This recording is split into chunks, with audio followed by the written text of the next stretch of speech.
Hello student, आज की video UP board class 10 के बच्चे जितने भी बच्चे बोर्ड एग्जाम 2022 देकर आए हैं और आपका पेपर आज विज्ञान का था, तो देख सकते हैं यही है आपका पेपर 2022 विज्ञान और ये पेपर का कोड है 824 बीजे कोड का। जितने भी बच्चे ने बीजे कोड का पेपर दिए हैं आज मिलाएंगे कि कितने क्वेश्चन किए हैं अटेम्प्ट। देख सकते हैं इसमें फिजिक्स का, केमिस्ट्री का और बायो का जितने बच्चे ने करके आया है आज की इस एनालिसिस में आप देख लीजिए। और जो भी बच्चे 2023 की तैयारी कर रहे हैं सेम ऐसा ही उनका भी पेपर आएगा, तो तैयारी कर लीजिए आज भी। और वीडियो को लाइक कर देना और ऐसे सभी सब्जेक्ट की तैयारी करना चाहते हैं चैनल को तुरंत सब्सक्राइब करके जुड़ जाइए। देख सकते हैं ये विज्ञान का और सभी बच्चे पढ़ ही चुके होंगे नोट्स में, जो 3 घंटे 15 मिनट 70 मार्क्स का ये पेपर था और ये निर्देश तो आप लोग सब पढ़ ही लिए होंगे। और आप चलते हैं इसके बाद आगे आपका जो क्वेश्चन पेपर में फर्स्ट जो खंड है आपका ये फिजिक्स से उठाया गया है। ठीक है, फिजिक्स का है खंड क। इसमें देखिए 4 बहुविकल्पी क्वेश्चन आए हुए हैं। पहला का क है जिसमें वायु के सापेक्ष माध्यम का अपवर्तनांक अधिकतम होता है। देखिए वायु को सबसे फर्स्ट में लिया है और इसके सापेक्ष में कोई माध्यम ले लिया है, लेकिन माध्यम का नाम नहीं लिखा है कि वायु के सापेक्ष माध्यम का अपवर्तनांक पूछा है कि किसमें अधिकतम होता है, तो जल में होता है कि हीरा में होता है कि कांच में होता है कि तारपीन के तेल में। तो देखिए जब भी वायु के सापेक्ष अगर माध्यम बोल दे और बोले कि अपवर्तनांक किसमें अधिक होगा तो आप बता सकते हैं हमेशा डायमंड में, क्या बताएंगे, हीरा में होता है। ठीक है ना, इसलिए जो दूसरा ऑप्शन है ये सही हो जाएगा। इसके बाद अगला क्वेश्चन आप देखेंगे ख नंबर पहला का कि निकट दृष्टि दोष के निवारण के लिए चश्मे में प्रयुक्त करना चाहिए। देखिए जिस व्यक्ति के नेत्र में अगर निकट दृष्टि दोष हो जाता है तो उस नेत्र मतलब कि उसको ठीक करने के लिए चश्मे में अवतल लेंस का प्रयोग किया जाता है, यानी कि नजदीक का दिखाई देगा लेकिन दूर की वस्तुएं दिखाई नहीं देती है, इसलिए चश्मे में हमेशा अवतल लेंस का उपयोग किया जाता है। इसलिए ऑप्शन जो पहला है ये सही है। इसके बाद अगला क्वेश्चन देखिए ग नंबर लिखा है कि चुंबकीय बल रेखाएं हैं। देखिए चुंबकीय बल रेखाएं किस तरह की हैं। पहला सदैव समांतर होती है कि यहाँ पे सेकंड नंबर एक बिंदु पर मिलती है कि तीसरा लिखा कि एक दूसरे को कभी नहीं काटती है कि चौथा नंबर लिखा है परस्पर काटती है। देखिए जो आप पढ़े होंगे चुंबकीय बल रेखाएं जो होती है उनका क्वालिटी ही अलग होता है, तो एक दूसरे को कभी काट ही नहीं सकती है। ठीक है, वो हमेशा अलग अलग होती है। यहाँ पे तीसरा ऑप्शन सही है, यानी कि एक दूसरे को कभी नहीं काटती है। ठीक है, जो भी बच्चे ये ऐसे ट्रिक लगा कर आए हैं उनका एक भी नंबर नहीं कटेगा। और बोर्ड एग्जाम 2023 के बच्चे अगर देख रहे हैं तो अच्छे से तैयारी कर लीजिए। यहाँ पर देखिए घ नंबर, यदि फाई जो है इसको चुंबकीय फलक से डिनोट किया जाता है और बी जो है चुंबकीय क्षेत्र की तीव्रता से और ए जो है अनुप्रस्थ परिच्छेदन यानी का क्षेत्रफल से। ठीक है, अब यहाँ पर देखिए तो कह रहा है कि बताइए कि इनके बीच संबंध क्या होता है। फाई में, बी में, ए में, तीनों में संबंध क्या होता है। तो यहाँ पर देखिए b equal phi upon a दिया, यानी कि b equal phi upon a. यहाँ पर दिया b equal phi upon b a. यहाँ पर देखिए a equal b into phi, यहाँ पर b equal phi into a. तो देखिए कभी भी अगर फाई बी और ए में अगर संबंध पूछे ना तो यानी कि चुंबकीय क्षेत्र बराबर होता है, यानी कि चुंबकीय फ्लक्स बटा में अनुप्रस्थ परिच्छेदन का क्षेत्रफल, यानी कि पहला ऑप्शन सही है, b इक्वल फाई अपान ए हो जाएगा पहला ऑप्शन। इसके बाद देखिए 4 फिजिक्स के बहुविकल्पी थे, अगर चारों आप ऐसे ही लगाए होंगे तो एक भी नंबर नहीं कटने वाला। अब देखिए इसमें क्वेश्चन किस तरीके से पूछे गए हैं। दूसरा नंबर क्वेश्चन कि अवतल दर्पण के मुख्य अक्ष पर ध्रुव से कह रहे कि देखिए जो उसका पोल है ना अवतल दर्पण ले लिया है और उसमें जो मुख्य अक्ष के ध्रुव है, ध्रुव से 30 सेंटीमीटर दूरी पर वस्तु रख दिया है। ठीक है, यानी यू का मान माइनस का 30 सेंटीमीटर और वस्तु पर ही प्रतिबिंब बना दिया, यानी कि जहां पर वस्तु रखी है वहीं पर उसका प्रतिबिंब नीचे आकर फोकस से होकर प्रतिबिंब कटा है। तो यानी यू 30 सेंटीमीटर और वी भी 30 ही सेंटीमीटर। तो अवतल दर्पण में दोनों का मान होकर ऋणात्मक हो जाएगा। और यहाँ पे सिंपल से पूछा है कि दर्पण की फोकस दूरी बताइए, तो आप कर लेंगे कि नहीं। बहुत इजी क्वेश्चन है, दोनों का मान यू वी का सेम ही रहेगा, बट यहाँ पे फॉर्मूला एफ दर्पण वाला लगा लीजिएगा 1/f equal 1/v plus 1/u, वहां से आसानी से 2 नंबर अचीव कर लेंगे। इसके बाद ख नंबर 40 सेंटीमीटर दूर वाला अवतल दर्पण की वक्रता त्रिज्या यानी f दिया है, यहाँ पर फोकस दूरी दे रखा है f इक्वल टू 40 सेंटीमीटर और यहाँ पे वक्रता त्रिज्या कैपिटल R का मान पूछा है। तो रिलेशन इस दोनों में क्या होता है f और R में, यानी f इक्वल टू R/2 होता है। R/2 यानी कि इसमें देखिए फोकस दूरी निकाल दिया है तो यहाँ पे डबल हो जाएगा, यानी 40 दूनी के 80। सिंपल क्वेश्चन दिया है। यहाँ पे ग नंबर, वाहनों में उत्तल दर्पण का उपयोग क्यों दिया जाता है, मतलब क्यों किया जाता है। देखिए जब भी आप फोर व्हीलर देखे होंगे, टू व्हीलर, उनके जो पीछे शीशे लगे होते हैं उसमें उत्तल दर्पण का ही क्यों उपयोग किया जाता है? क्योंकि देखिए जितने भी उसके पीछे का दृश्य क्षेत्र है सभी को उसमें क्या कर सकता है, समायोजित करके और उचित मात्रा में उसको दिखा सकता है, न कि उल्टा दिखाएगा। ठीक है, इसलिए उत्तल दर्पण का ही उपयोग किया जाता है और वास्तव में दिखाता है, मतलब कि जितने भी वस्तुएं पीछे की दिखाई दे रहा होगा क्षेत्र, उसको उसमें कवर करके दिखाता है। और अवतल दर्पण लगाया जाए, अगर उसका यूज किया जाए तो वो एक ही दिखाएगा बट उल्टा भी दिखाएगा, इसलिए उत्तल दर्पण का यूज किया जाएगा। यहाँ पे देखिए तीसरा का क, 15 सेंटीमीटर फोकस दूरी का कोई अवतल लेंस की किसी वस्तु का प्रतिबिंब लेंस से 10 सेंटीमीटर दूरी पर बनता है। वस्तु लेंस से कितनी दूरी पर स्थित है, किरण आरेख भी खींचना है। देखिए सबसे पहले तो इसको न्यूमेरिकल को हल करेंगे। क्या क्या दिया है, तो फोकस दूरी दिया है, अवतल लेंस से फोकस दूरी ऋणात्मक होती है,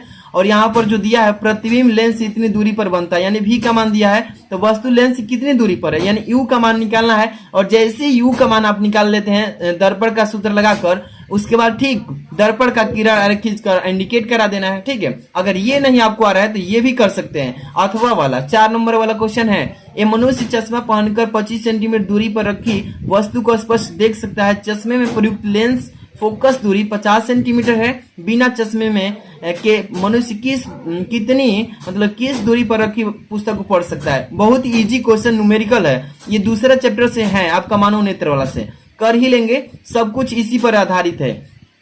ठीक है ना। इसके बाद अगला क्वेश्चन यहाँ पे देखिए तीसरा का ख, एक इलेक्ट्रॉन जिसका द्रव्यमान दे रखा है, इलेक्ट्रॉन का द्रव्यमान दिया है 9 × 10⁻³ किलोग्राम, और यहाँ पे आवेश का मान दिया है, यानी आवेश यानी Q का मान 1.6 × 10⁻19 गुलाम है। तो पूछ दिया है कि x अक्ष के समांतर, x अक्ष के जो समांतर होता है, x अक्ष के समांतर 3 × 10⁻6 मीटर प्रति सेकेंड के वेग से गति करता हुआ, और जेड अक्ष के समांतर, जेड अक्ष भी खींचा है, कार्यरत यानी 0.3 वेबर प्रति मीटर स्क्वायर के चुंबकीय क्षेत्र में प्रवेश कर लेता है। तो इलेक्ट्रॉन पर कार्य करने वाला बल, एक बल निकालना है इसका, और एक त्वरण एवं बल की दिशा भी याद करना। दो चीजें फाइंड आउट करिए, सबसे पहले बल निकालिए तब त्वरण, जैसे त्वरण निकालेंगे इसमें बल की दिशा भी ऑटोमेटिक आप प्राप्त कर सकते हैं। तो ये क्वेश्चन बहुत ही इजी क्वेश्चन है, जो बच्चे पढ़कर गए होंगे आसानी से कर लिए होंगे। ठीक है, अगर ये आपको मान लीजिए कि नहीं आया होगा तो ये अथवा में भी दिया है, ये भी कर सकते थे। क्या लिखा है कि 2 ओम, 3 ओम तथा 5 ओम के प्रतिरोधों को श्रेणी क्रम में जोड़ा गया है। किस क्रम में,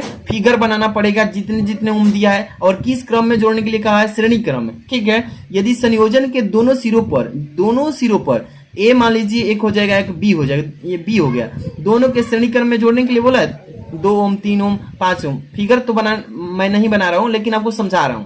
2 ओम, 3 ओम, 5 ओम, इसको श्रेणी क्रम में जोड़ लेंगे और ए बी नाम दे देंगे आखिरी तक, ए बी। यदि संयोजन के दोनों सिरों पर विभवांतर जो है इसका कितना दिया, 30 वोल्ट दिया है, तो प्रत्येक प्रतिरोध के सिरों का विभवांतर निकाल देना। बहुत ही इजी क्वेश्चन, पहले इसका प्रतिरोधों का संयोजन कर लेंगे, इजिली करंट निकाल के यहाँ पे विभवांतर निकाल देना है। बहुत ही आसान क्वेश्चन।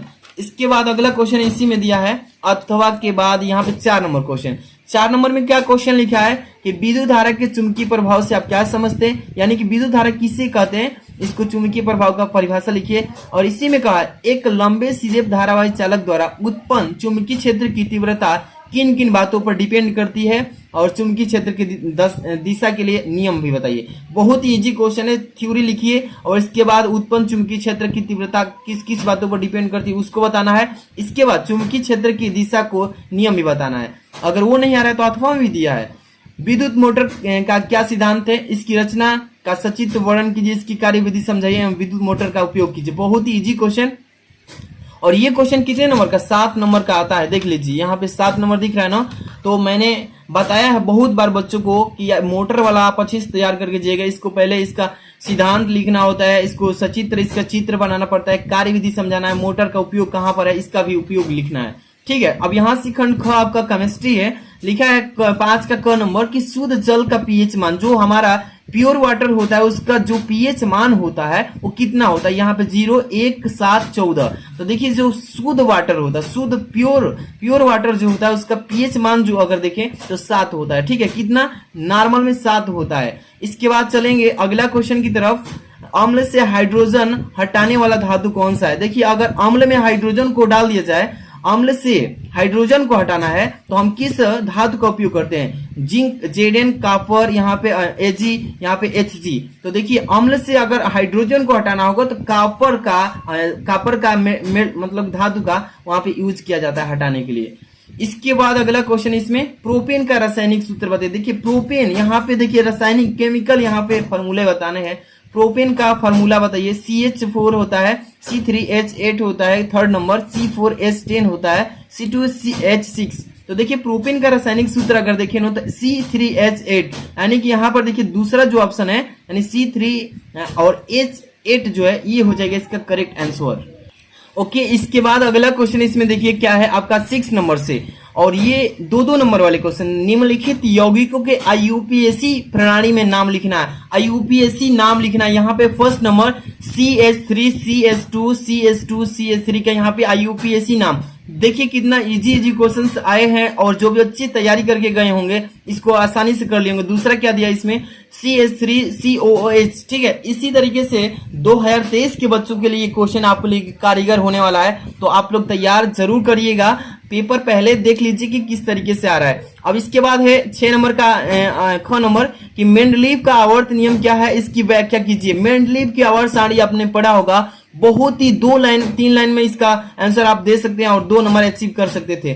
बहुत ही नॉर्मल क्वेश्चन है। यहाँ पे ग नंबर निम्नलिखित रासायनिक अभिक्रियाओं को पूर्ण कीजिए। यहाँ पर देखिए यहाँ पर अधूरा रिएक्शंस दिए गए, इसको रिएक्शन के बाद अप्लाई के बाद यहाँ पे पूरा करके आपको 2 क्वेश्चंस दिए गए हैं, 2 नंबर, एक नंबर के दोनों हैं। First number CH3COH plus C2H5OH को जब सांद्र किया जाता है किसके साथ, H2SO4 के बाद, तो रिएक्शन के अप्लाई के बाद क्या बनता है इसको पूर्ण करना था। इसके बाद दूसरा दिया है C2H5Br प्लस KOH जलीय विलयन के साथ, इसको अगर अप्लाई करें रिएक्शन के बाद क्या अप्लाई प्राप्त होता है ये आपको निकालना था। इसके बाद 7 नंबर स्टार्ट होता है। 7 नंबर में क्या लिखा है कि धावन सोडा तथा मीठा सोडा का नाम तथा रासायनिक सूत्र लिखिए। धावन सोडा का मीठा नाम, और यहाँ पे इसके बाद देखिए उसका क्या बोला है कि धावन सोडा तथा मीठा सोडा, धावन सोडा और मीठा सोडा दोनों का रासायनिक नाम भी और नाम भी लिखना था।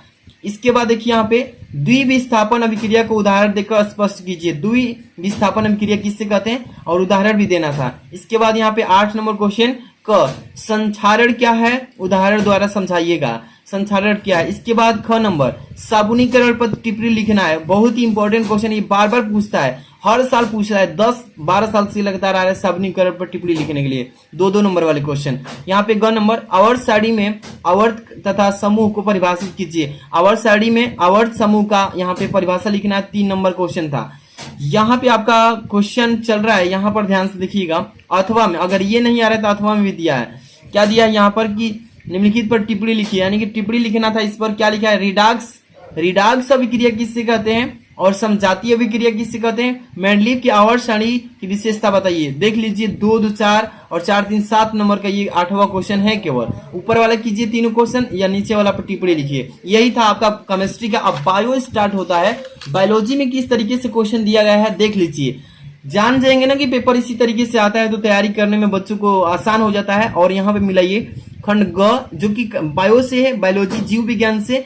ये देखिए 9वां से स्टार्ट होगा, 9 का क, वह प्रक्रिया जिसमें जटिल कार्बनिक अणु सरल अणुओं में टूट जाते हैं। कौन सी ऐसी प्रक्रिया है आपको बताना है कि जो जटिल कार्बनिक अणु जो होते हैं उसको सरल अणुओं में तोड़ देता है। कौन सी अभिक्रिया कहलाती है। फर्स्ट नंबर उपचयी अभिक्रिया, सेकेंड नंबर उपचयी अभिक्रिया, यहाँ पे थर्ड नंबर पहला तथा दोनों, यानी कि पहला और दूसरा दोनों होगा कि यहाँ पर सामान्य अभिक्रिया। देखिए जटिल अभिक्रिया, जटिल कार्बनिक अणुओं को सरल में तोड़ने का काम वही करती है अपचयी अभिक्रिया, यानी कि दूसरा ऑप्शन सही है। इसके बाद देखिए ख नंबर चर्मदाह या इसी का दूसरा नाम है पहलाग्रह रोग। निम्नलिखित में से किस विटामिन की कमी से हो जाता है। तो देखिए चर्मराह जो रोग होता है ये विटामिन यानी कि 5 से भी होता है और विटामिन 3 से, यानी कि दोनों विटामिन की कमियों से ये रोग क्या होने लगता है, उत्पन्न होने लगता है।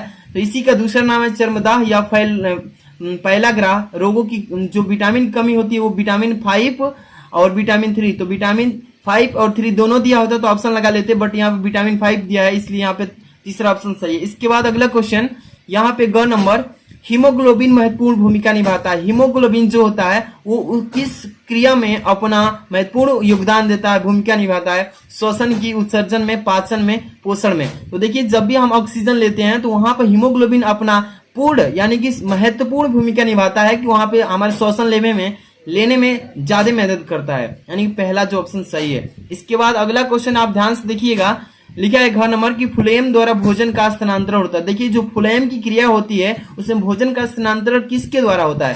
पहला नंबर प्रोटीन के रूप में, वसाओं के रूप में, सुक्रोज के रूप में, यहाँ पर वसीय अम्लों के रूप में। देखिए फ्लोएम जो होता है ना, इसमें जो फ्लोएम के द्वारा हम भोजन को एक स्थान से दूसरे स्थान तक भेजते हैं पेड़ पौधे बॉडीज के रूप में, तो उस सुक्रोज के द्वारा।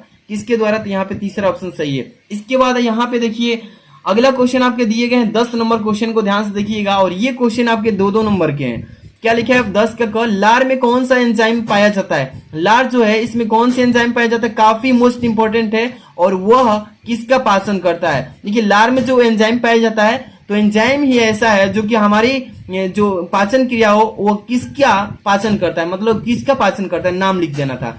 इस तरीके से क्वेश्चन 2 नंबर के। यहाँ पे ख नंबर परागकण का एक नामांकित चित्र बनाइए।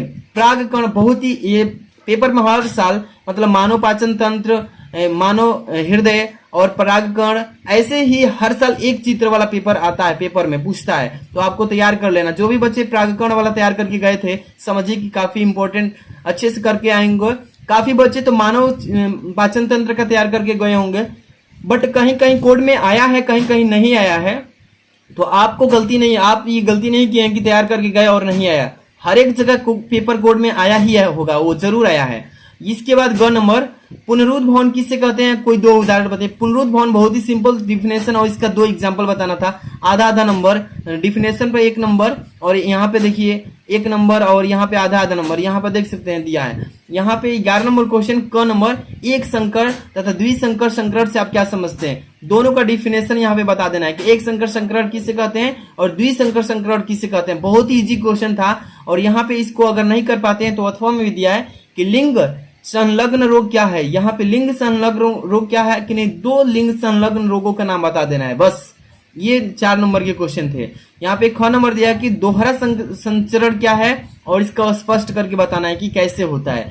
इसके बाद अथवा में भी दिया है कि परिवार नियोजन से आप क्या समझते हैं? परिवार नियोजनों की किन्हीं 2 विधियों का नाम बस बता दीजिए, यानी कि अस्थायी विधि और अस्थायी विधि। मतलब कि आप तो पढ़े होंगे, इजिली कर पाए होंगे, ये काफी इजी क्वेश्चन दिए गए हैं। इसके बाद देखिए इसमें क्या दिया है, अगला क्वेश्चन 12 नंबर है। क्या लिखा है कि पुमंग तथा जयंग में अंतर बताइए। पुमंग क्या कहलाता है और जयंग क्या कहलाता है? आप पढ़े होंगे पुष्प के रिलेटेड, तो ये आसानी से इसमें अंतर डिफरेंट कर पाए होंगे। दोनों के कार्य समझाना है कि दोनों में पुमंग का कार्य क्या होता है और जयंग का कार्य क्या होता है, तथा इसके बाद परागण तथा निषेचन में विभेदन बता देना है। दोनों का बस डिफिनेशन लिख दीजिए, अलग अलग हो जाएगा, विभेदन हो जाएगा। 6 नंबर। यहाँ पे 7 नंबर, यानी कि 4 2 2 4 1 3 7 नंबर का। अथवा में दिया है कि एक संकर क्रॉस के द्वारा मेंडल के पृथक्करण नियमों को समझा दीजिए, तथा इससे प्राप्त पीढ़ी का जीन प्रारूप तथा लक्षण प्रारूप भी बताइए। ये भी 7 नंबर का देख सकते हैं। अब इसके बाद आपका इंग्लिश में पेपर दिया गया है। यही पेपर को इंग्लिश में किया है कि जो बच्चे इंग्लिश में भी करना चाहते हैं, अगर उसको समझ में नहीं आ रहा तो इंग्लिश में भी इसी क्वेश्चन को हिंदी में वाला कोई इंग्लिश में यहाँ पर छाप दिया है, प्रिंट कर दिया गया है। तो इससे आप लोग को मतलब नहीं है, आप लोग यूपी बोर्ड के बच्चे ज्यादा मतलब कि हिंदी में ही करते हैं। तो ये रहा आपका पेपर, और 2022 में जितने बच्चे पेपर देकर आए हैं आप मिला लिए होंगे कि मेरा कितना सही था, मेरा कितना गलती था। और ऐसे ही आप लोग इंग्लिश का, सोशल साइंस का और मैथ का तैयारी करना चाहते हैं तो चैनल को सब्सक्राइब कर लीजिए। और जो भी बच्चे 2023 की तैयारी करना चाहते हैं तो चैनल को तुरंत सब्सक्राइब कर लीजिए। ऑल सब्जेक्ट की तैयारी यहाँ पे क्लास 10 का जबरदस्त कराएंगे 2023 का। मिलते हैं नेक्स्ट वीडियो में। Thanks for watching.